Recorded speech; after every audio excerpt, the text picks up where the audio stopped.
ಇಂದು ಚಿಕ್ಕಮಗಳೂರು ವಿಧಾನಸಭಾ ಕ್ಷೇತ್ರದ ಸಾದರಹಳ್ಳಿಯಲ್ಲಿ ಲೋಕೋಪಯೋಗಿ ಇಲಾಖೆಯ ವತಿಯಿಂದ 50 ಲಕ್ಷ ರು ವೆಚ್ಚದಲ್ಲಿ ನಿರ್ಮಾಣವಾಗುತ್ತಿರುವ ರಸ್ತೆ ಹಾಗೂ ಸೇತುವೆ ನಿರ್ಮಾಣ ಕಾಮಗಾರಿಗಳಿಗೆ ಶಾಸಕರಾದ ಎಚ್.ಡಿ. ತಮ್ಮಯ್ಯ ಗುದ್ದಲಿ ಪೂಜೆ ನೆರವೇರಿಸಿದರು. ಗುದ್ದಲಿ ಪೂಜೆಯ ನಂತರ ಮಾತನಾಡಿದ ಅವರು, ಕಳೆದ 31 ತಿಂಗಳಿನಿಂದ ನಮ್ಮ ಸರ್ಕಾರ ನುಡಿದಂತೆ ನಡೆಯುತ್ತಿದೆ. ಗ್ಯಾರಂಟಿ ಯೋಜನೆಗಳ ಜೊತೆ ನಮ್ಮ ಸರ್ಕಾರ ಅಭಿವೃದ್ಧಿಗೂ ಬದ್ಧವಾಗಿದ್ದು, ರಸ್ತೆ ಮತ್ತು ಇತರ ಕಾಮಗಾರಿಗಳಿಗೆ ಕ್ಷೇತ್ರಕ್ಕೆ ಈಗಾಗಲೇ ಸಾಕಷ್ಟು ಅನುದಾನ ಬಂದಿದ್ದು, ಮುಂದಿನ ದಿನಗಳಲ್ಲಿ ಇನ್ನೂ ಹೆಚ್ಚಿನ ಅನುದಾನ ತರುವುದಾಗಿ ತಿಳಿಸಿದರು. ನಮ್ಮ ಸರ್ಕಾರ ಏನು 31 ತಿಂಗಳ ಹಿಂದೆ ಅಧಿಕಾರಕ್ಕೆ ಬರೋದಕ್ಕೆ ಮುಂಚೆ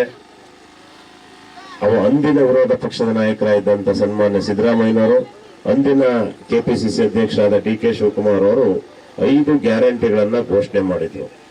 ಚುನಾವಣೆ ನಾವು ಬಂದು ಅಧಿಕಾರಕ್ಕೆ ಬಂದ ತಕ್ಷಣ ಪ್ರತಿ ಕುಟುಂಬದ ಬಡವರು ಹಸಿವಿನಿಂದ ಬಳಲಬಾರದು ಅಂತ ಹೇಳಿ ಅನ್ನಭಾಗ್ಯ ಯೋಜನೆಯಡಿ 10 ಕೆಜಿ ಅಕ್ಕಿ ಕೊಡ್ತೇವೆ. ಪ್ರತಿ ಕುಟುಂಬದ ಯಜಮಾನಿ ಬೆಲೆ ಏರಿಕೆಯಿಂದ ತತ್ತರಿಸ್ತಾ ಇರತಕ್ಕಂತ ಸಂದರ್ಭದಲ್ಲಿ ಅವರಿಗೆ ಸಹಕಾರ ಆಗಲಿ ಅಂತ 2,000 ರೂಪಾಯಿ ಪ್ರೋತ್ಸಾಹಧನ ಪ್ರತಿ ತಿಂಗಳು. ಮಹಿಳೆಯರಿಗೆ ಬಸ್ನಲ್ಲಿ ಉಚಿತ ಪ್ರಯಾಣ ಗೃಹ ಶಕ್ತಿ ಯೋಜನೆಯಡಿ, ಅದೇ ರೀತಿ ಗೃಹ ಜ್ಯೋತಿ ಯೋಜನೆಯಡಿ 200 ಯೂನಿಟ್ವರೆಗೂ ವಿದ್ಯುತ್ ಫ್ರೀ. ಯುವಕರಿಗೆ ಯುವ ನಿಧಿ ಮುಖಾಂತರ 3,000. ಈ 5 ಗ್ಯಾರಂಟಿಯನ್ನ ಅಧಿಕಾರಕ್ಕೆ ಬಂದ 5 ತಿಂಗಳೊಳಗಡೆ 5 ಗ್ಯಾರಂಟಿ 57,000 ಕೋಟಿ ವೆಚ್ಚದ 5 ಗ್ಯಾರಂಟಿಯನ್ನ ಅಧಿಕಾರಕ್ಕೆ ಬಂದ 5 ತಿಂಗಳಿಗೆ ಜಾರಿಗೊಳಿಸಿದಂತ ಮುಖ್ಯಮಂತ್ರಿ ಸರ್ಕಾರ ಯಾವ್ದಾರ ಇದ್ರೆ ದೇಶದಲ್ಲಿ ಅದು ಕಾಂಗ್ರೆಸ್ ಸರ್ಕಾರ, ಅದು ಸನ್ಮಾನ್ಯ ಮುಖ್ಯಮಂತ್ರಿ ಸಿದ್ದರಾಮಯ್ಯನವರ ಸರ್ಕಾರ ಅಂತ ಹೆಮ್ಮೆಯಿಂದ ಹೇಳಲಿಕ್ಕೆ ಬಯಸ್ತೇನೆ. 57,000 ಕೋಟಿ ಉಚಿತವಾಗಿ ಕೊಡುವಾಗ ಇವರಿಗೆ ಅಭಿವೃದ್ಧಿಗೆ ಹಣ ಎಲ್ಲಿದೆ? ಈ ಸರ್ಕಾರ ದಿವಾಳಿ ಆಗಿದೆ, ಈ ಸರ್ಕಾರದ ಹತ್ರ ಹಣನೇ ಇಲ್ಲ ಅಂತ ಏನ್ ಬಡ್ಕಂತ ಇದ್ರು ವಿರೋಧ ಪಕ್ಷದವರು. ಲಾಸ್ಟಿಗೆ ಅವ್ರಿಗೆ ಗೊತ್ತಾಯ್ತು ಇದು ಮಾಡದೆ ಅವ್ರಿಗೆ ಉಳಿಗಾಲಿಲ್ಲ ಅಂತ. ಇದುವರೆಗೂ ಏನು ಅಂದ್ರೆ ಗುಜರಾತ್ ಮಾದರಿ ನಮಗೆ ಹೇಳ್ತಾ ಇದ್ರು. ಈಗ ಇಡೀ ದೇಶಕ್ಕೆ ಅವರು ಬಿಜೆಪಿಯವರು ಸನ್ಮಾನ್ಯ ಸಿದ್ದರಾಮಯ್ಯನವರು, ಡಿ.ಕೆ. ಶಿವಕುಮಾರ್ ನೇತೃತ್ವದ ಕರ್ನಾಟಕ ಸರ್ಕಾರದ 5 ಗ್ಯಾರಂಟಿ ಭಾಗ್ಯಗಳನ್ನ, ಕರ್ನಾಟಕ ಸರ್ಕಾರದ ಯೋಜನೆಗಳನ್ನ ಕರ್ನಾಟಕವನ್ನ ಮಾದರಿ ಮಾಡ್ಕೊಂಡು ಇಡೀ ದೇಶದ ಚುನಾವಣೆ ಮಾಡ್ತಾರೆ. ಅಲ್ಲಿಗೆ ಯಾರು ಮಾದರಿ? ಸಿದ್ದರಾಮಯ್ಯನವರ ಮಾದರಿ. ಬಹುಶಃ ಸಿದ್ದರಾಮಯ್ಯನವರ ಕನಸು ಏನಂದ್ರೆ ಬುದ್ಧ, ಬಸವ, ಅಂಬೇಡ್ಕರ್, ಕನಕದಾಸರಂತ ಮಹಾಪುರುಷರ ಏನು ಕನಸಿತ್ತು, 12ನೇ ಶತಮಾನದ ಬಸವಣ್ಣದಿರ್ಬೋದು, 15ನೇ ಶತಮಾನದ ಕನಕದಾಸರದಿರ್ಬೋದು, 19ನೇ ಶತಮಾನದ ಅಂಬೇಡ್ಕರ್ ಅವರ ಕನಸೇನಿತ್ತು ಅಂದ್ರೆ ಶೋಷಿತ ವರ್ಗದವರನ್ನ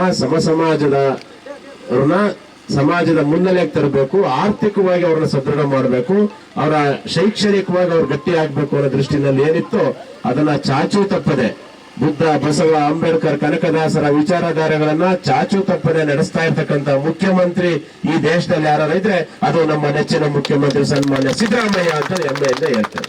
ಕೆಪಿಸಿಸಿ ಮಹಿಳಾ ಘಟಕದ ರಾಜ್ಯ ಉಪಾಧ್ಯಕ್ಷೆ ರೇಖಾ ಹುಲಿಯಪ್ಪಗೌಡ ಮಾತನಾಡಿ, ಈ ಬಾರಿಯ ಅಧಿಕ ಮಳೆಗೆ ಇದ್ದ ಸೇತುವೆ ಕುಸಿದು ಹೋಗಿತ್ತು.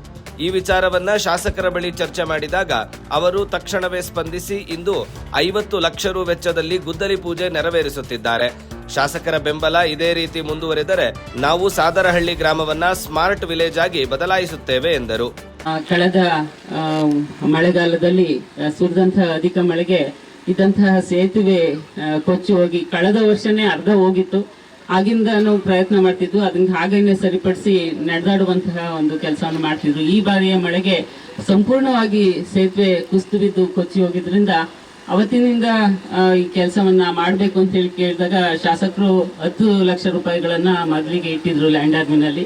ಅವರು ಬಂದು ನೋಡ್ಕೊಂಡು ಹೋಗಿ ಇಲ್ಲ ಅಮೌಂಟ್ ಸಾಕಾಗೋದಿಲ್ಲ ಅಂತ ಹೇಳಿದ್ಮೇಲೆ ಶಾಸಕರ ಗಮನಕ್ಕೆ ತಂದ್ಮೇಲೆ ಅವರು ಅದಕ್ಕೆ ಸಾಕಷ್ಟು ಅನುದಾನವನ್ನು ಇಟ್ಟು ಇವತ್ತು 50 ಲಕ್ಷ ರು ವೆಚ್ಚದಲ್ಲಿ ಉತ್ತಮವಾದಂತಹ ಒಂದು ಸೇತುವೆಯನ್ನ ಶಾಶ್ವತವಾಗಿ ಉಪಯೋಗವಂತ ಒಂದು ಸೇತುವೆಯನ್ನ ಮಾಡಲಿಕ್ಕೆ ಇವತ್ತು ಶಂಕುಸ್ಥಾಪನೆಗೆ ಬಂದಿದ್ದಾರೆ. ಅದ್ರ ಜೊತೆಗೆ ಗ್ರಾಮಕ್ಕೆ ಬೇಕಾದಂತಹ ಅನೇಕ ಕೆಲಸಗಳನ್ನ ಸಹ ಮಾಡೋದ್ರ ಮೂಲಕ ತಮ್ಮ 2.5 ವರ್ಷದ ಅವಧಿಯಲ್ಲಿ ಸಾಕಷ್ಟು ಕಾಮಗಾರಿಗಳನ್ನ ಮಾಡಿ ಅಭಿವೃದ್ಧಿ ಪಥದಲ್ಲಿ ನಡೀತಿರುವುದನ್ನ ನಾವು ನೋಡ್ತಿದ್ದೀವಿ.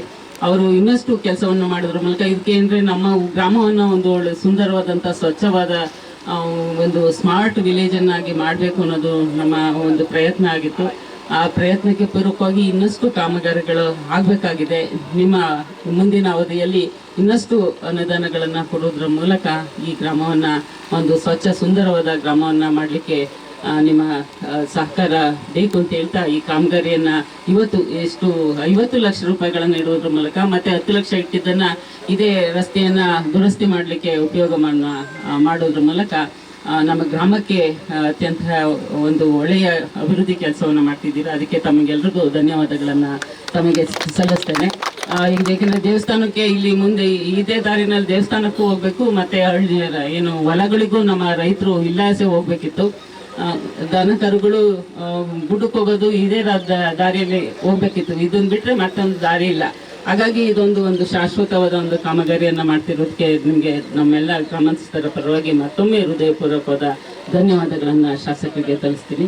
ಕಾರ್ಯಕ್ರಮದಲ್ಲಿ ಹಿರೇಗೌಜ ಗ್ರಾಮ ಪಂಚಾಯಿತಿಯ ಅಧ್ಯಕ್ಷೆ ಮಂಜುಳಾ, ಉಪಾಧ್ಯಕ್ಷೆ ಶಶಿಕಲಾ, ಸದಸ್ಯರಾದ ಬೀರೇಗೌಡ, ತಾಲೂಕು ಪಂಚಾಯತ್ನ ಮಾಜಿ ಸದಸ್ಯರಾದ ಮಲ್ಲೇಗೌಡ ಸೇರಿದಂತೆ ಅನೇಕರು ಉಪಸ್ಥಿತರಿದ್ದರು.